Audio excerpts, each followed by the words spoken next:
കുർബാന തർക്കം നടക്കുന്ന എറണാകുളം അങ്കമാലി അതിരൂപതയിൽ മാർ പാപ്പയെയും മെത്രാൻ സമിതിയെയും വഞ്ചിച്ച് മുന്നോട്ടു പോകുന്ന മാർ പാംപ്ലാനിയെ എറണാകുളത്തെ സഭാവിശ്വാസികൾ ബഹിഷ്കരിക്കും. സഭാവിശ്വാസികളോട് അരമനയിൽ വെച്ച് മെത്രാൻ സമിതിയെയും സഭാ സർക്കുലറിൽ പറഞ്ഞതിനെ തെറ്റിദ്ധരിപ്പിച്ചുകൊണ്ട് അവരുടെ അനുവാദത്തോടെയാണ് സമവായം നടപ്പിലാക്കുന്നത് എന്ന് പരസ്യമായി കള്ളം പറഞ്ഞ മാർ പാംപ്ലാനിക്ക് തുടരാൻ അർഹതയില്ല. ഈ നിലയിൽ മുന്നോട്ട് പോയാൽ സഭാവിശ്വാസികൾ അദ്ദേഹത്തിനെ തടയാനും സാധ്യതയുണ്ട്. ഒരേ സമയം ഇരയ്ക്കും വേട്ടക്കാരനുമൊപ്പം സഞ്ചരിക്കാൻ എങ്ങനെ മാർ പാംപ്ലാനിക്ക് കഴിയുന്നു?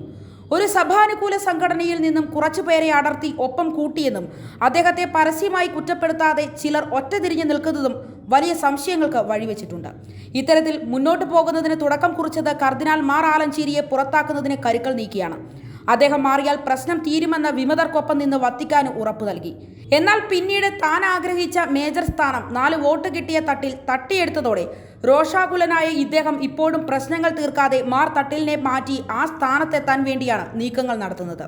ചുരുക്കത്തിൽ അദ്ദേഹത്തിന് മേജർ സ്ഥാനം കിട്ടുന്നതുവരെ സഭയിലെ പ്രശ്നങ്ങൾ നീണ്ടുപോകുമെന്നാണ് പൊതുവെയുള്ള വിലയിരുത്തൽ.